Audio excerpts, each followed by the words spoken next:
Olá a todos, regressamos então para a segunda sessão. Na primeira sessão ficou este exercício pendente, nós já mostramos que o A é 2, então agora na 141.2 pede para, na 141.2,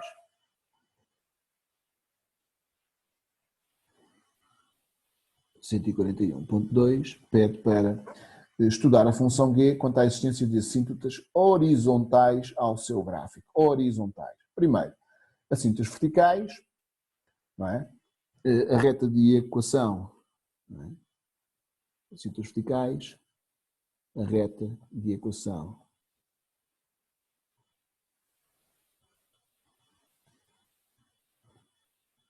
x igual a A é assíntota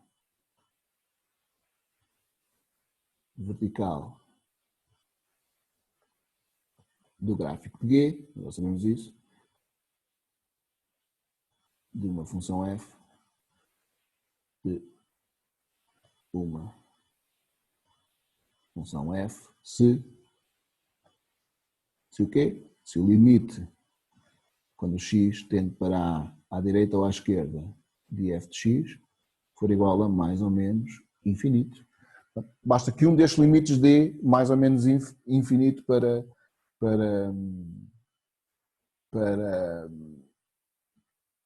ser assíntota vertical. Este A, onde é que nós procuramos? Das duas uma.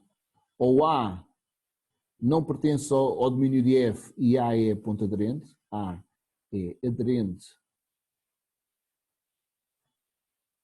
ao domínio de F, tipicamente são aqueles domínios do tipo R excepto A,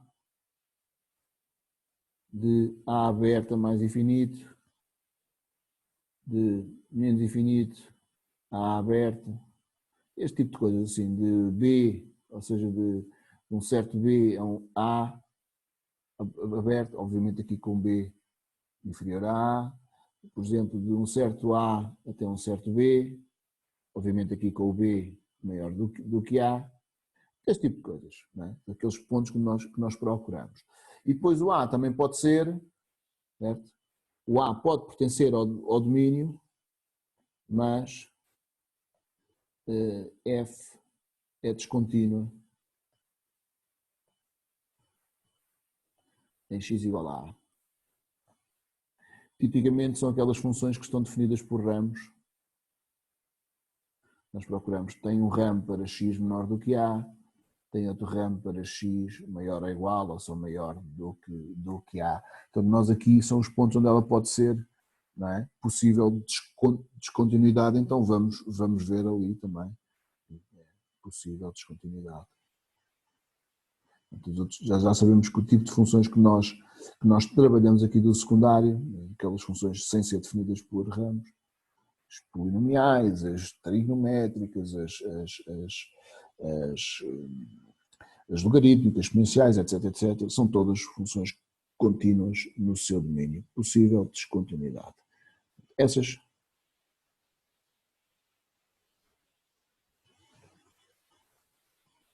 Ok, aqui vou meter isto um bocadinho mais bonito porque isto ficou feio. As não verticais, normalmente eu não separo em horizontais e oblíquas, eu escrevo logo assíntotas não verticais, considero logo isto não verticais. Obviamente dentro das não verticais temos as horizontais e depois temos as oblíquas, certo? E a reta de equação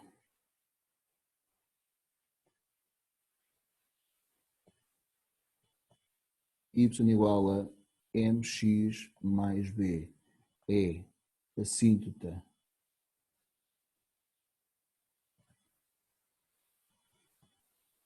não vertical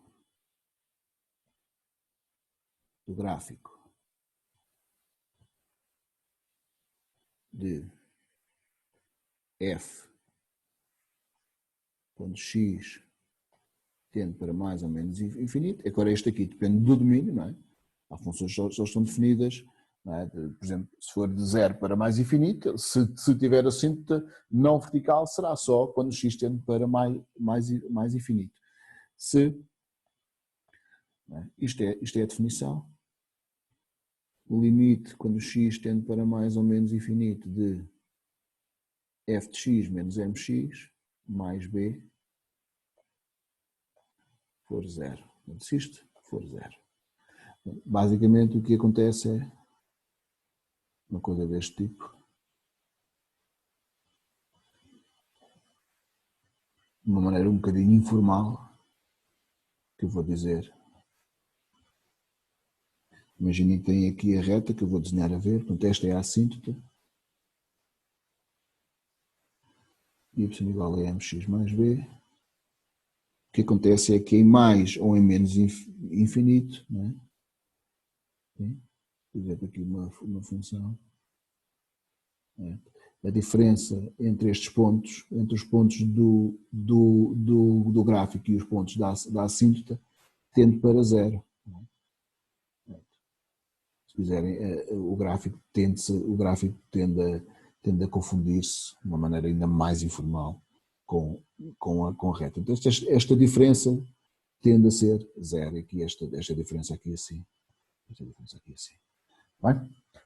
Isso é que definimos a assíntota. Daqui tiramos o m, né? Que é o limite quando o x tende para mais ou menos infinito de f de x sobre x. Isto dá o m. E o b, passar o b para aquele lado, quando o x tende para mais ou menos infinito de f de x menos mx. Né?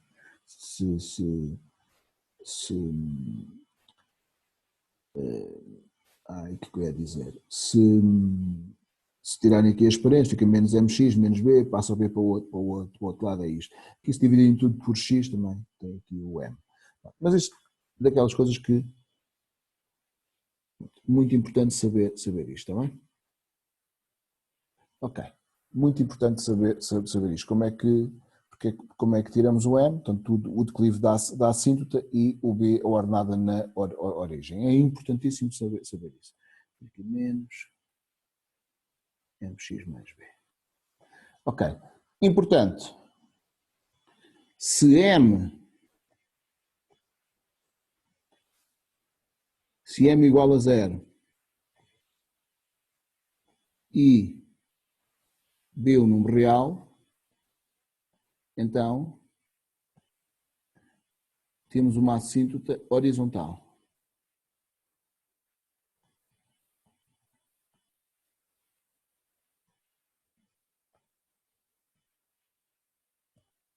Ok?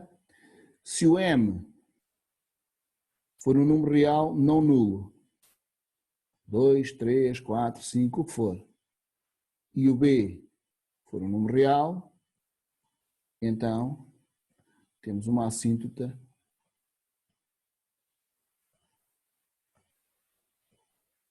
oblíqua.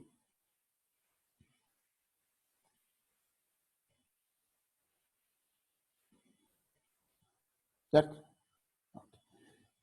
Caso contrário, qualquer uma destas coisas, se nada disto acontecer, portanto, qualquer outro caso,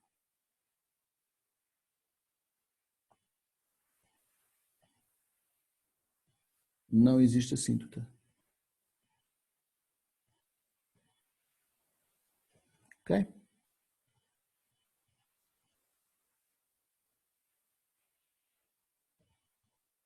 muito importante que tenham isto em atenção. Pronto, aqui o B surge de eu separar aqui isto, o B passa para este lado, aqui o M, se eu dividir aqui tudo por X, eu posso ter, mais uma vez, informalmente, né? Se pensarem aqui, se dividir aqui por X, aqui por X, aqui por X, não é?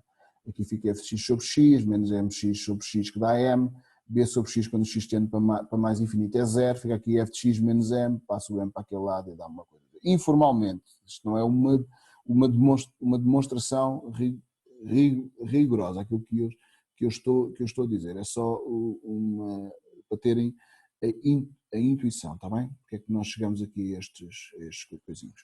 Ok.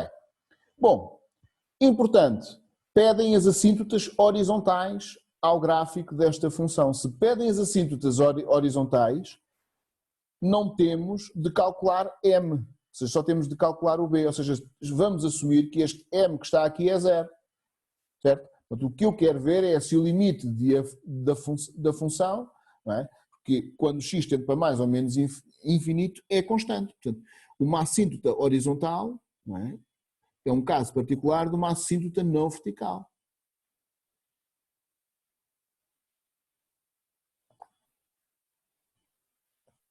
Certo? Se isto for uma assíntota, não é? Horizontal, uma coisa deste tipo, que vou mesmo chamar aqui B, y igual a B, sim? Este limite que aqui está, imagino que a função é qualquer coisa como isto assim. É? Basta que o limite, quando o x tenda para mais ou menos infinito da função, seja B. Se isto acontecer, y igual a B é a assíntota horizontal do gráfico ao gráfico de f. Bem?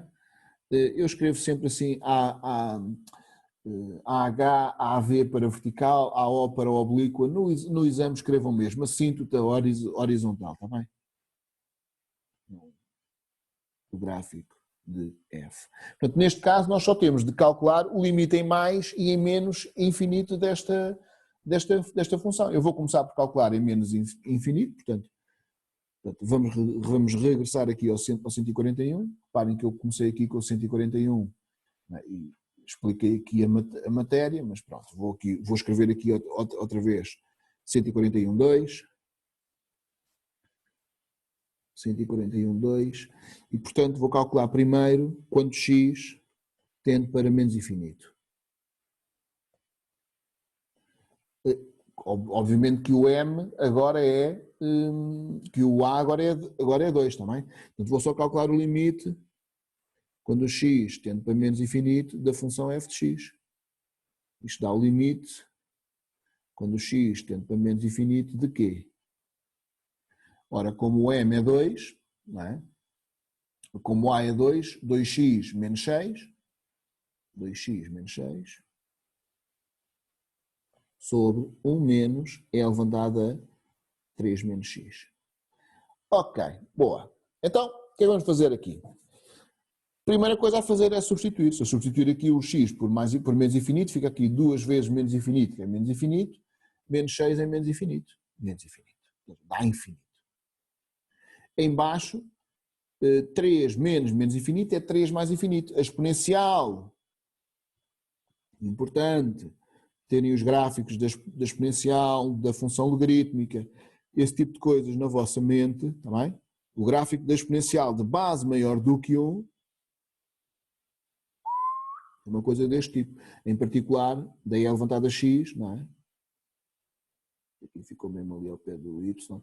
Em particular, da y igual a E levantada a x. É deste tipo de coisa. Ou seja, quando o x tende para mais infinito, a função é levantada a x. Ou seja, quando temos ali E levantada a mais infinito, isto dá mais infinito. Já agora, o limite, quando o x tende para menos infinito, de E levantado a x, é E levantado a menos infinito, este aqui entre aspas, e quando o x tende para menos infinito, ela tende para zero, se quiserem, por valores acima de zero. Ok, aqui dá E levantado a mais infinito, que é mais infinito, 1 menos infinito dá infinito. Infinito. Vamos fazer aqui. Bom, infinito sobre infinito, com um polinomial, com uma função polinomial aqui uma exponencial, está mesmo a pedir, se calhar vamos ter de usar aquele limite notável, não é?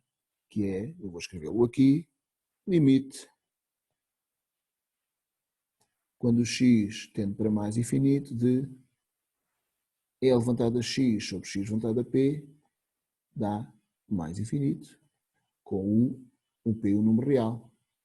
Já sabem que isto não é só válido para não é? Para x pode estar ali qualquer coisa. Não é? O limite de E levantado a um comboio sobre um comboio levantado a P, desde que esse comboio tenda para mais infinito, isto dá mais infinito. Não é? Ok. Aliás, nem tem de ser base E, pode ser qualquer outra base maior do que 1, certo? Acontece que no exame também não costuma sair, não me lembro de alguma vez ter saído uma base que seja diferente de E. Nos últimos 20 anos não me lembro. E portanto, nós vamos aqui só trabalhar com a base E. Mas isto é válido para qualquer outra base. E isto é válido por uma razão muito simples. A função exponencial de base maior do que 1 tem um crescimento exponencial, ou seja, tem um crescimento que é explosivo, cresce muito mais rapidamente do que qualquer função polinomial. Mesmo que no início isso não ocorra, a partir de uma certa altura ela explode. E, portanto, estes valores que estão aqui, para quanto maior for o x, maior são estes aqui. A relação entre este e estes vão ser cada vez muito maiores do que estes. Por isso é que depois o quociente vai tender para mais infinito. Não é? É só por causa disto. Isto, aliás, é válido para qualquer. Tenho aqui um L levantado a x, não me interessa, eu posso ter aqui um polinómio qualquer. Não é? Isto tende para mais infinito, quando o x tende para mais infinito. Não há hipótese nenhuma, não tem que ser só x, qualquer polinómio. Portanto, isto vai-se verificar. Bom, nós já sabemos que este limite aqui, pensando assim, nós sabemos que este limite aqui vai ser zero, porque este aqui, repara, este tende para mais infinito, ou neste caso para menos infinito, mas muito mais rapidamente do que este. Se quiserem fazer aqui um tipo de gráfico, eu não sei mais ou menos, por exemplo, o gráfico desta é uma coisa assim, e o gráfico da outra há de ser uma coisa deste tipo. Vai diminuir, estes valores vão ser para cada valor de x vão ser muito maiores em valor absoluto do que este. Vocês, se substituírem, por exemplo, para x igual a 100, né? Reparem que 100 é um número relativamente pequenino. Se forem fazer a conta para x igual a 100, 2 vezes 100 menos 6 a dividir por 1 menos, eu estou aqui fazendo a máquina, 3 menos 100. E se fizerem esta conta, dá aqui 194 este resultado.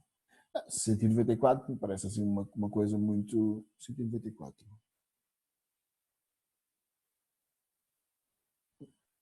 Desculpem, não é para... 100 não pode ser, tem que ser por... Desculpem, aqui está para menos infinito, não é? Tem que ser um número menos 100, não é? Às vezes a gente tem que se perguntar porque é que as coisas são o que são. Número negativo, menos 100. Ora, se menos 100, aqui embaixo fica 3 mais 100. Não é? E isto já dá, se eu substituir por 100, já dá 3,8 vezes 10, levantado a menos 43. Menos 43 é 0,0043 zeros até 3,8. Não é? 43 até chegar ali ao 3,8. Portanto, isto é praticamente zero. Agora imaginem quando eu aumento aqui o x. Bom, o que é que eu vou fazer? Eu vou tentar meter então aqui o x a tender para mais infinito. Se o x tende para mais infinito, aqui nem é preciso fazer muita coisa. Se o x tende para menos infinito, o que é que eu tenho que fazer ao x para ele tender para menos? Vou chamar menos x, não é? Menos x tende para mais infinito. Então, se eu chamar a y menos x, quer dizer que o x é menos y. E, portanto, o que eu vou ter aqui é o limite, quando o y tende para mais infinito, isto aqui ficou um bocadinho apertado, eu devia ter puxado este um bocadinho para baixo. Vou tentar puxá-lo aqui um bocadinho para baixo e veio. E este aqui, vou metê-lo aqui assim. Ok. Está no sítio certo. Este y aqui, eu vou metê-lo ali. Y. Ok. Isto fica então, o limite, isto, por exemplo, isto numa sala de aula não era possível fazer, pelo menos na minha não era possível. Não é possível transportar o quadro. É pena. Ora bem, limite quando x tende para mais infinito de Como é que fica aqui? Fica 1 menos E elevado a 3 mais Y sobre menos 2Y menos 6. E o que eu vou fazer aqui é meter em evidência aqui, reparem que este que está aqui é E ao cubo vezes E elevado a Y. O que eu vou meter aqui em baixo é elevado a Y em evidência. E elevado a Y. E o que é que fica aqui deste lado? 1 sobre E elevado a Y menos E elevado a 3. E aqui vou meter em evidência Y. E ao fazê-lo fica menos 2 menos 6 sobre Y. E agora vou separar isto em 2. Como é que eu vou separar isto em 2? Fica ao limite, quando o Y tende para mais infinito, de Y sobre E elevado a Y vezes o limite, quando o Y tende para mais infinito, de, aqui fica 1 sobre E elevado a Y, menos E ao cubo, sobre menos 2 menos 6 sobre Y. Este aqui inverto, está bem? Vou fazer aqui, isto fica 1 sobre o limite, quando o Y tende para mais infinito, de E elevado a Y sobre Y, vou dar um bocadinho de espaço, e aqui vou já substituir, está bem? Fica menos 2, quando eu substituo, o limite vai à vida, 6 sobre mais infinito, 1 sobre E elevado a mais infinito, menos E ao cubo. Ora bem, este que está aqui é, então, notável, não é? Vou escrever aqui limite notável, vou escrever só LN, limite notável. Isto agora fica 1 sobre mais infinito, é este aqui, mais infinito, vezes E elevado a mais infinito, este aqui é mais infinito, 1 sobre mais infinito é, vou escrever aqui o laranja para se destacar, agora 1 sobre mais infinito é 0, menos E ao cubo, menos 2, menos 0, e portanto isto vai dar 0 vezes menos 2 sobre menos E ao cubo, que vai dar 0. E portanto, nós podemos concluir que a reta de equação y igual a 0 é a assíntota horizontal do gráfico de f, quando x tende para menos infinito. Ok, e esta parte está feita. Usamos aqui mais um limite notável. Já tínhamos usado na primeira sessão e agora usamos outro. Vamos então agora para mais infinito, certo? Vou aqui chegar para baixo este. Então quando o x tende para mais infinito, vamos escrever aqui, quando x tende para mais infinito, o que é que nós temos aqui? Vou calcular outra vez o limite, quando o x tende para mais infinito, de f de x. É o limite, quando o x tende para mais infinito, de raiz quadrada de, agora vou ter que ver o que era, que eu já não me lembro, aqui acima, outra vez. Ora, 4x ao quadrado, o a era 2, portanto 12x menos 8, menos 2x, portanto 4x ao quadrado, menos 12x, menos 8, menos 2x. Ok. Boto um x. Então, a primeira coisa a fazer é sempre a mesma coisa, é substituir. Vou só ver se ali se é menos 8 ou mais 8. É menos 8. Ali é o outro que é mais. Aqui no 12 não devia ser mais. É mais. Aqui é que é mais. Ok. Devia ter passado isto para baixo. Eu depois no outro faço. Eu vou só, isto é capaz agora de, às vezes quando eu faço isto ele para. Vou só meter isto aqui para baixo, que é para ganharmos um bocadinho de espaço. Porque, ok, isto meteu, já deve dar. Ok, então, isto aqui dá infinito, não é? Este aqui, se eu substituir o x por por infinito dá mais infinito, menos 8. E, portanto, fica infinito aqui em cima. E aqui dá 2 vezes infinito é infinito. Portanto, é uma indeterminação. E o típico disto é usar o conjugado, que é o que eu vou fazer. Fica o limite, quando o x tende para mais infinito, de... a coisa tão direitinha. E cá em cima fica raiz de... Depois fiz logo esta raiz torta. Raiz de 4x² mais 12x menos 8 menos 2x. E agora eu vou escrever aqui a azul o conjugado raiz quadrada de 4x² mais 12x menos 8 mais 2x. Pronto. Então, isto fica. Quem entrou, por favor, que desligue o som. Vou aqui. Agora, eu vou fazer, o que eu vou fazer é, em baixo, vou meter a mesma coisa. Portanto, em baixo eu vou meter este. Certo? Ctrl C. Eu vou metê-lo aqui assim. Ctrl V. Ok. Perfeito. Isto no quadro não era possível fazer. Aqui falta só um x ali. Mais 2x. Ok. E agora, em baixo mais 2x. Portanto, eu acrescentei a mesma coisa. Este aqui em cima, caso notável, não é? A diferença de quadrados, não é? Que nós vamos aqui aplicar em cima, já se sabe. A menos b, a mais b, isto é a ao quadrado menos b quadrado, certo? É que eu vou aplicar aqui em cima. Isto eu estou a fazer aqui para não estar a escrever outra vez a mesma coisa, que isto é umas chatices. Isto é o quadrado do primeiro mais 12x menos 8 ao quadrado menos o quadrado do segundo, certo? Portanto, que vai dar, se quiserem, estes aqui vão cancelar,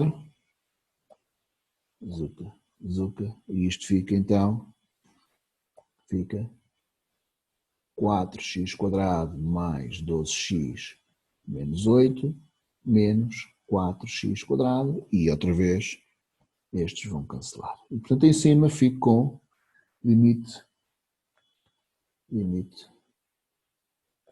quando o x tende para mais infinito, de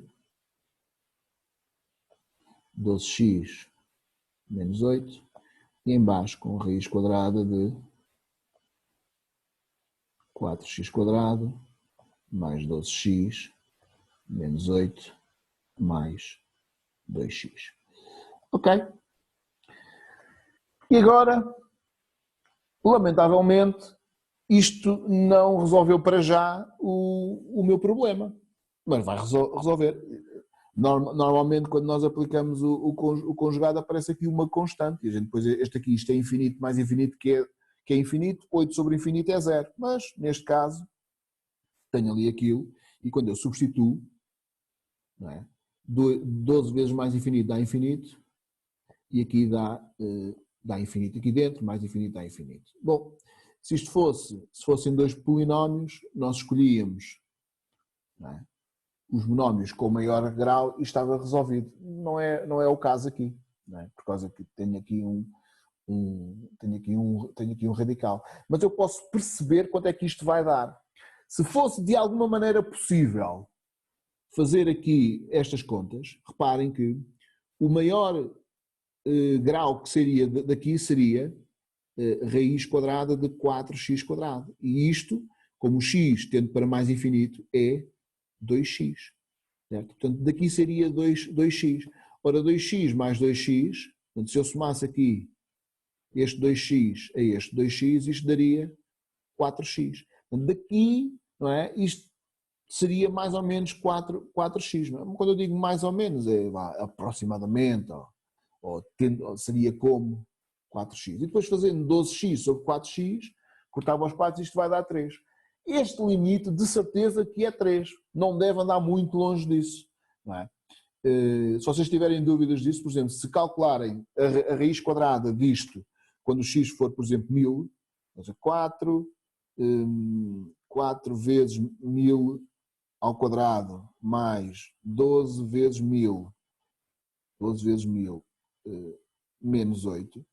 Pronto, isto vai dar 2002, certo? Se calcularem a raiz quadrada de 4 vezes 1000 ao quadrado, não é? Certo? Dá 2000. Não é muito, não está muito longe daquilo que eu tinha dito. E se aumentarem, tá? Isto é mais ou menos parecido quando x para valores muito grandes com 4x quadrado, que era então o tal 2x. Portanto, isto aqui tudo junto seria 4x, com aquele 12x sobre 4x daria 3. Portanto, nós sabemos que o limite disto é 3. Só temos de arranjar maneira de provar isso. Então, como é que nós podemos fazer? O que eu costumo fazer é olhar para aqui para dentro e meter o termo de maior grau, a parte literal do termo de maior grau em evidência, que neste caso é o x ao quadrado. Então, eu vou começar por fazer isso. Limite, quando o x tende para mais infinito,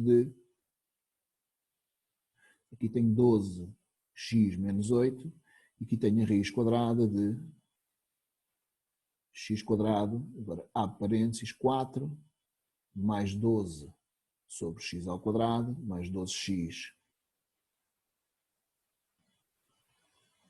sobre x quadrado, menos 8 sobre x quadrado, fecha, e agora mais, aqui, 2x. Ok. E agora? Já agora, este aqui podem cancelar, este aqui vai à vidinha dele. Zuca. E isto que está aqui é a mesma coisa que ter o quê? Não é? Como isto são tudo números positivos, não é? Certo? Reparem que se o A for maior do que 0, maior ou igual a 0, e o B for maior ou igual a 0, a raiz quadrada de A vezes B é igual a raiz de A vezes raiz de B, não é? Certo? Isto é verdade para x maior, se forem todos maiores do que 0, está bem? Cuidado com isso. Isso é verdade nesse caso. É o que acontece aqui. Como o x tende para mais infinito, x ao quadrado, não é? É sempre positivo. Aliás, este aqui, independentemente do x ser sempre positivo ou não, x ao quadrado é sempre maior ou igual a 0. Mas este número aqui é sempre positivo, não é? Para x muitíssimo grande, isto é sempre positivo. Portanto, isto que está aqui é a mesma coisa que ter raiz quadrada de x quadrado vezes raiz quadrada de 4 mais 12 sobre x menos 8 sobre x quadrado. E agora, cuidado, a raiz de x ao quadrado não é x. É imperativo que vocês saibam isto. Não é? Raiz de x quadrado não é x. Eu não posso cortar o x quadrado com o 2. Se o x for positivo, podem. Se o x não for positivo, não podem. Por exemplo, raiz de 1 ao quadrado é de facto 1. Raiz de 2 ao quadrado é de facto 2.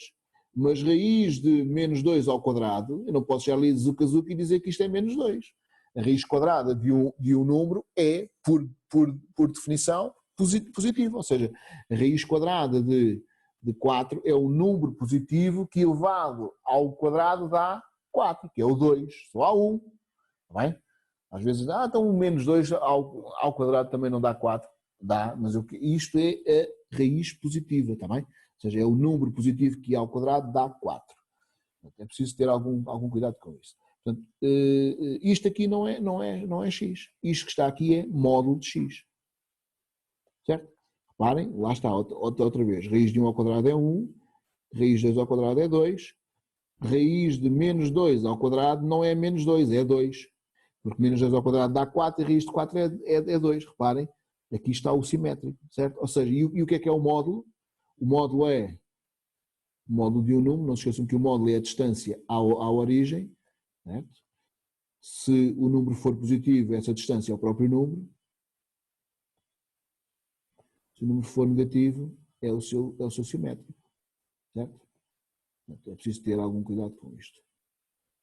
Se vocês fizerem aqui, quanto é que é o módulo 2? O módulo 2 é o próprio, é 2, porque o 2 é positivo, mas o módulo de menos 3 é 3. É a distância que o menos 3 está da origem, é o simétrico, não é? O módulo menos 3 é o simétrico de 3. Bom, mas neste caso, x tende para mais infinito. Não é? X tende para mais infinito. Portanto, podemos assumir x maior do que 0, pelo que, se o x é maior do que 0, a raiz quadrada de x ao quadrado é então o tal, é o módulo de x, mas neste caso, como o x é maior do que 0, é mesmo x. Portanto, isto que está aqui é x.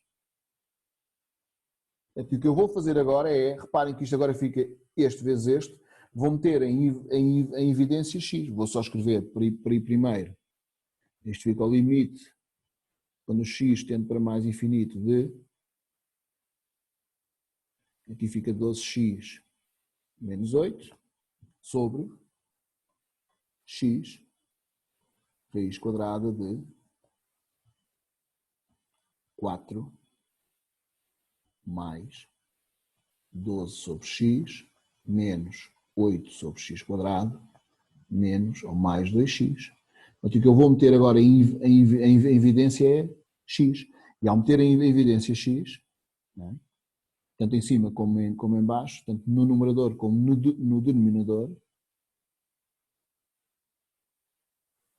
fica aqui x, 12 menos 8 sobre x, e agora em baixo fica x, abre parênteses, raiz quadrada de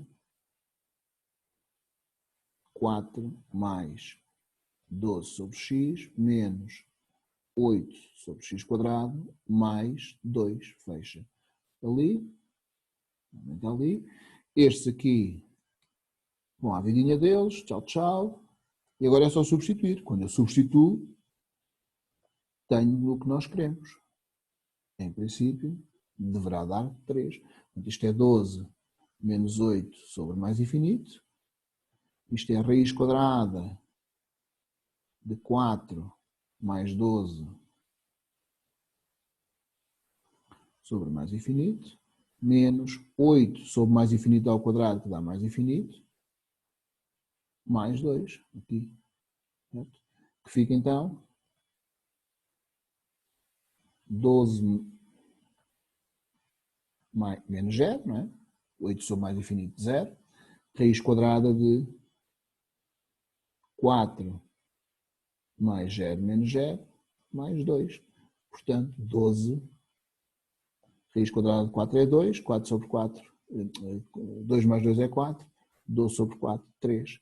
E, portanto, está provado que a reta de equação está provado, não, descobrimos que a reta de equação y igual a 3 é a cinta horizontal do gráfico, ou ao gráfico, eu gosto mais do gráfico, as cintas são do gráfico, de f, quando x tende para mais infinito. Pronto, fica este feito. Vou só aqui ver uma coisa, fica este feito, vamos então para o 141.2. Ora, o 141.3. Espero que tenham entendido este.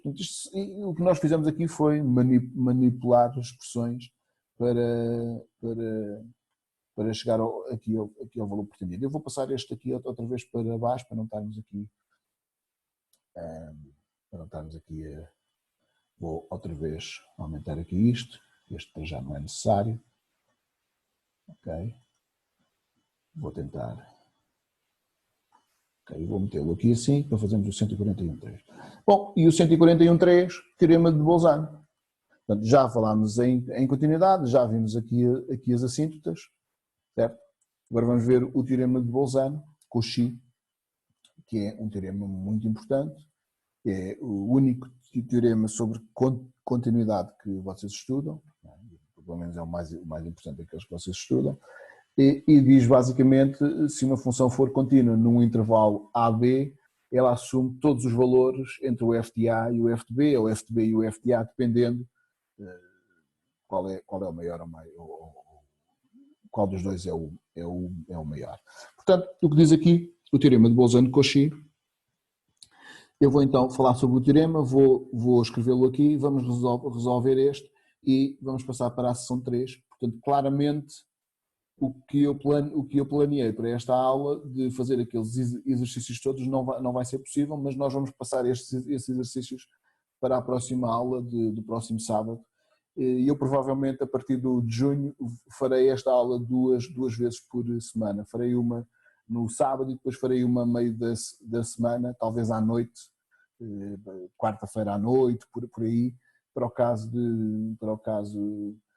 porque sei que vocês depois têm as vossas aulas, alguns de vocês terão as vossas explicações e quem quiser, quem estiver mais livre à noite, eu depois farei esta aula à noite.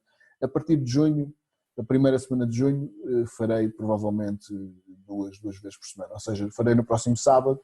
Aliás, no próximo sábado talvez não consiga fazer, mas se não fizer no sábado farei no domingo, mas eu depois no meu Facebook ponho lá a hora exata. E depois a partir da primeira semana de junho farei quarta, sábado, até ao exame, está bem?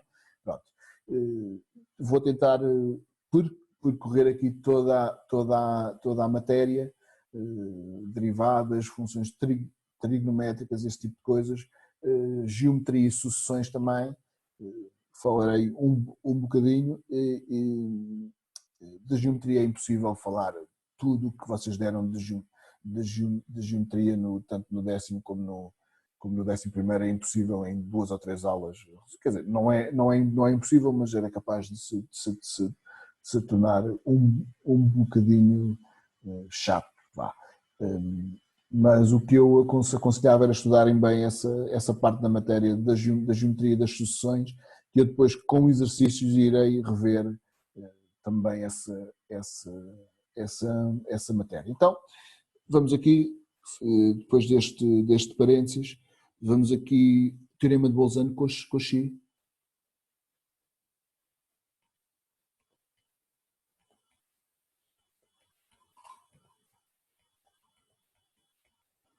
Cauchy. Ok. Então, o que é que diz o teorema? É dada uma função f, seja f uma função contínua no intervalo AB, seja f uma função contínua no intervalo AB, estou aqui a dar uma coisa, seja f uma função. Se quiserem, no meu livro, o teorema de Bolzano está na página, eu estou aqui à procura, está na página 183, quem tiver o meu livro, está bem? Portanto, uma função contínua no intervalo AB,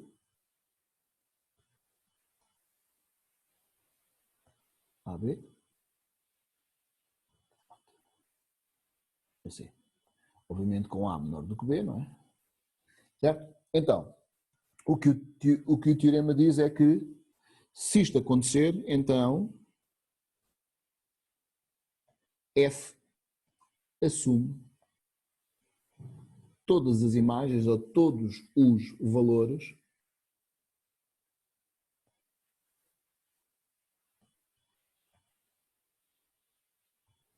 entre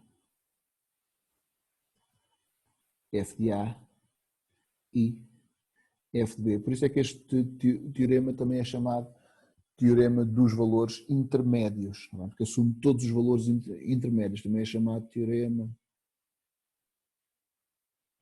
dos valores intermédios.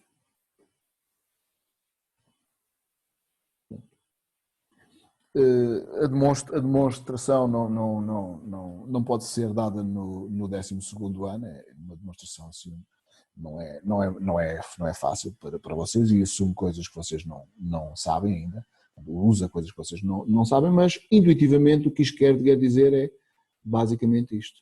Se eu tiver aqui uma função, qualquer, contínua, tem que ser contínua, certo?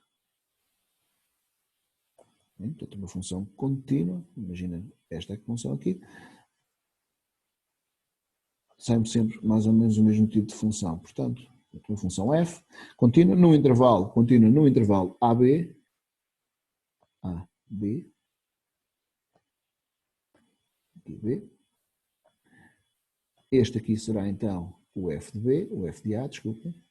Este será o f de B.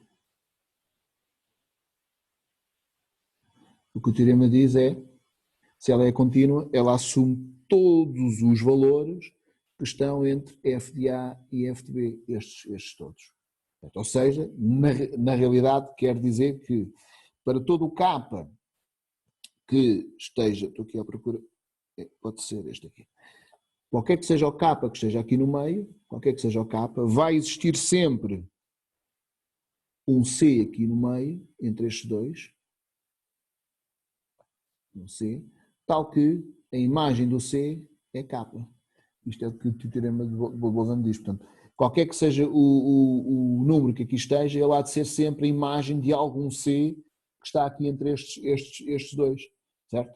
Portanto, eu aqui vou supor que o f de A é então menor do que o f de B, porque pode ser ao contrário, não é?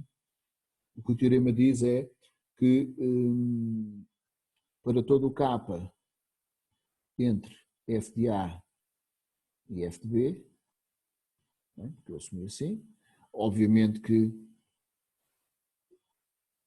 se f de B maior do que f de A, o K estará entre f de B, será um K entre f de B e f de A, é ao contrário, pode acontecer, ela pode ser decrescente, não é? Pronto, mas para este caso, isto é só uma ilustração. Portanto, para todo o K ali existe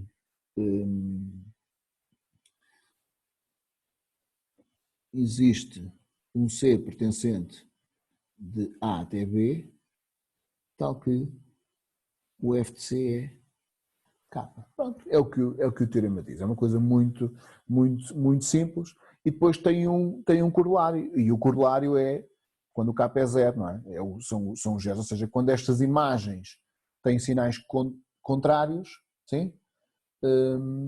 Quando estas imagens têm sinais contrários, ela tem que ter um zero naquele intervalo. O corolário do teorema de Bolzano-Cauchy, eu vou escrever aqui também, pode ser aqui a verde, o corolário diz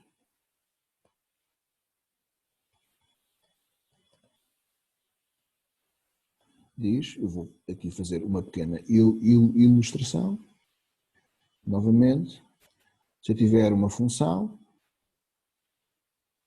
f contínua num dado intervalo AB, certo? Por exemplo, agora vou desenhar, ver se sai uma coisa ligeiramente diferente.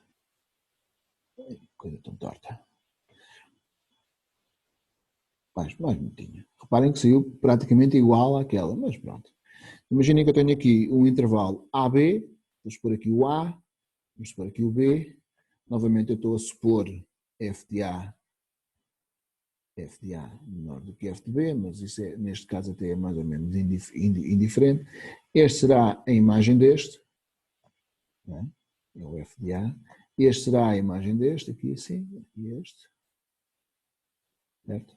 O que o teorema diz é, como ele assume todos os valores entre o f de A e o f de B, estes todos aqui, obviamente se um for negativo e o outro for positivo, a dada altura terá de assumir o zero, não é? Terá de passar ali pelo zero, ou seja, terá de existir aqui um C cuja imagem é zero, certo? Portanto, é isso que o teorema diz.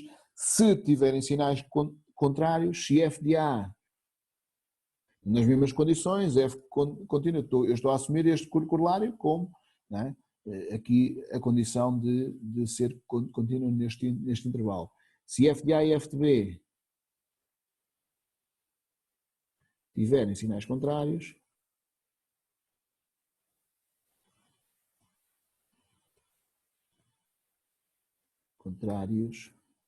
e isto tem como consequência, a consequência disto é que o produto entre os dois é negativo. Isto é uma consequência de terem sinais contrárias, está bem? Portanto, se tiverem sinais contrários, então o produto é negativo. Então, se isto acontecer, então F tem pelo menos um zero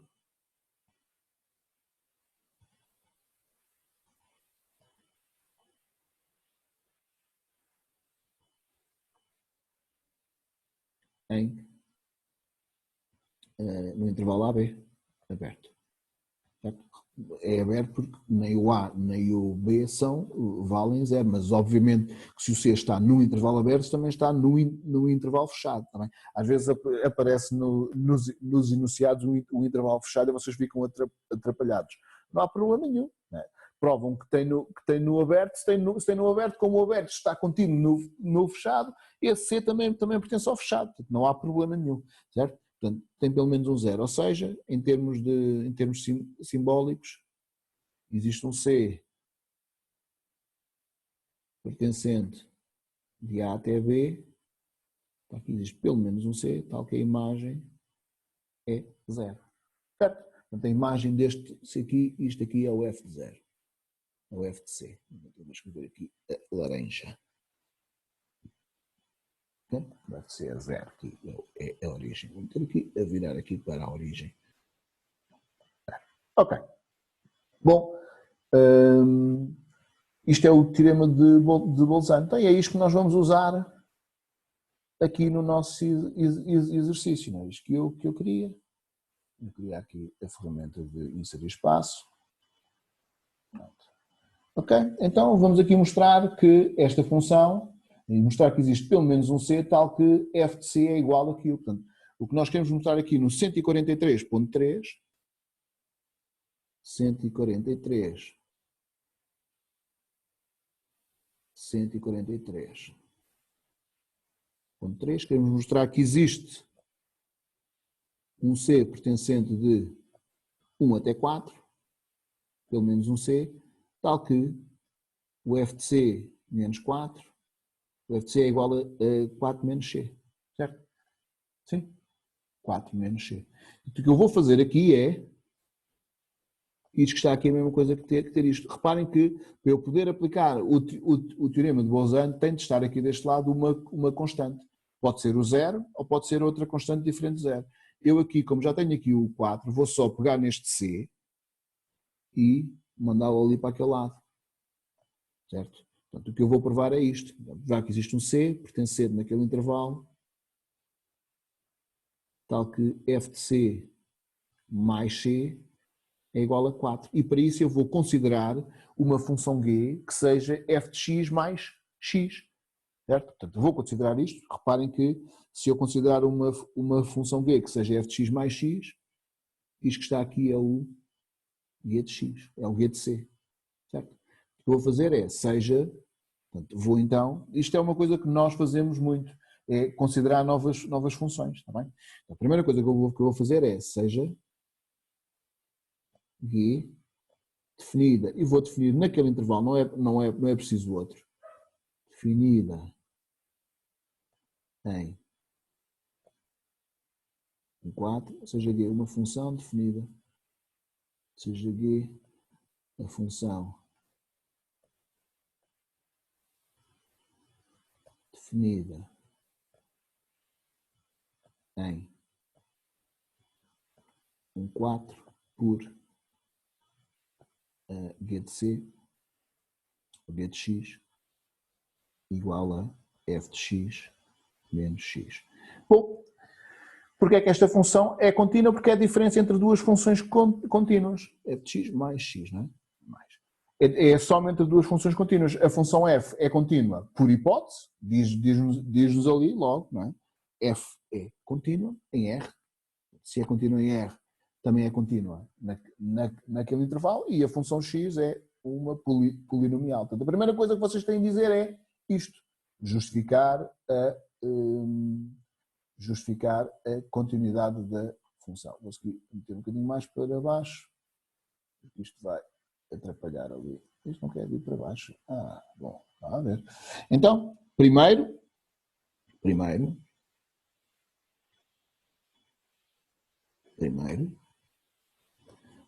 G é contínua em um 4, né, por ser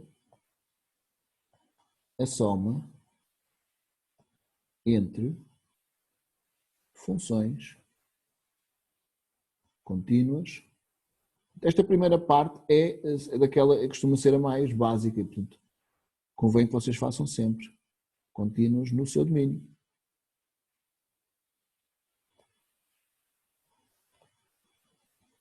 Não é? Se quiserem, F é contínuo em R,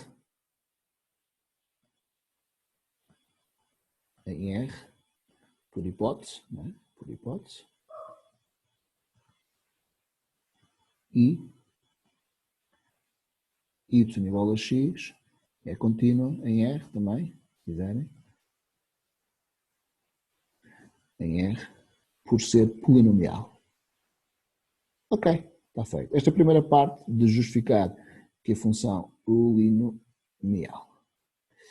Esta primeira parte de justificar que a função g, que neste caso é o que nós vamos usar como âncora, que ela é contínua, está feita. Então, a segunda parte, achar. Agora vamos ter que determinar o g de 1, o g de 4 e verificar que o 4 está no meio dos dois. Está entre as duas imagens. Então, vamos calcular o g de 1. O que é o g de 1? É o f de 1 mais 1. Ora bem, o que é o f de 1 mais 1? O f de 1 é visto aqui neste ramo, não é? O 1 é menor do que o 3. Eu já sei que o A é 2, não se esqueçam disso. Portanto, o g de 1 é, vou escrever aqui, 2 vezes 1 menos 6, não era? Reparem que, como o A é 2, certo? Aqui fica 6, sobre 1 menos, é levantado a 3 menos 1, mais 1. E agora isto, máquina com, isto é para fazer na máquina, não é? Podiam tentar deduzir qualquer coisa, mas isto é para fazer na máquina. Eu vou fazer aqui 2 menos 6 sobre 1 menos exponencial de 3 menos 1, que é 2, mais 1. Ora, isto dá aproximadamente 1,63. 1,63. Depois, o g de 4. O g de 4 é o f de 4 mais 4. Ora, o f de 4 é visto no ramo de baixo, não é? O f de 4, como o 4 é maior ou igual a 3, portanto será aqui 4 vezes 4 ao quadrado, não é? 4 vezes 4 ao quadrado,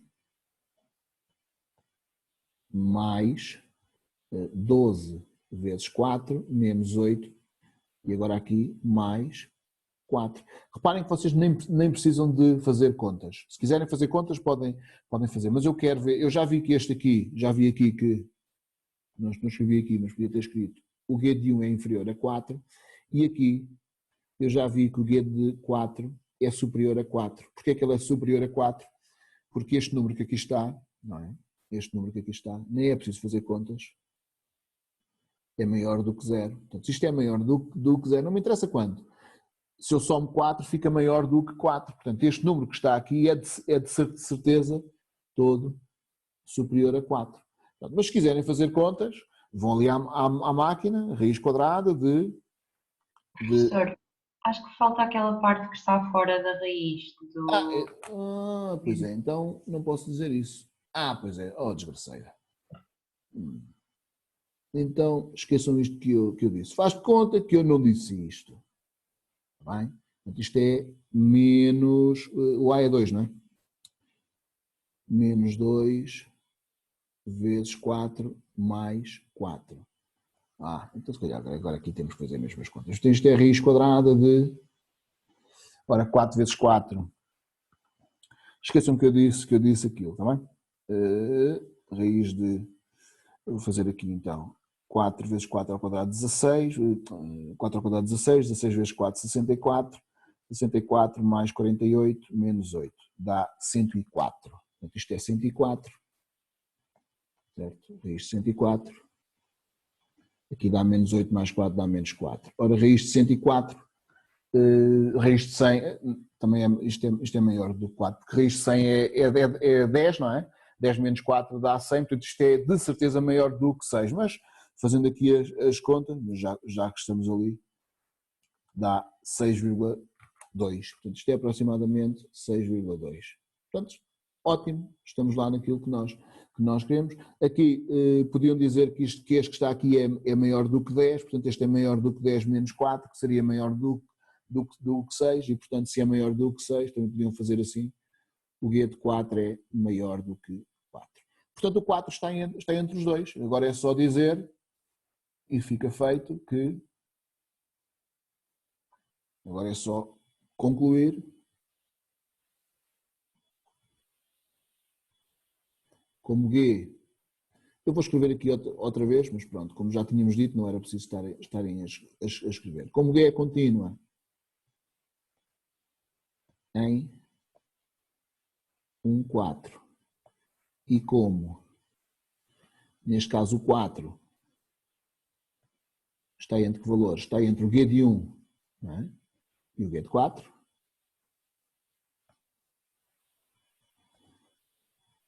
G de 4, pelo teorema de Bolzano-Cauchy,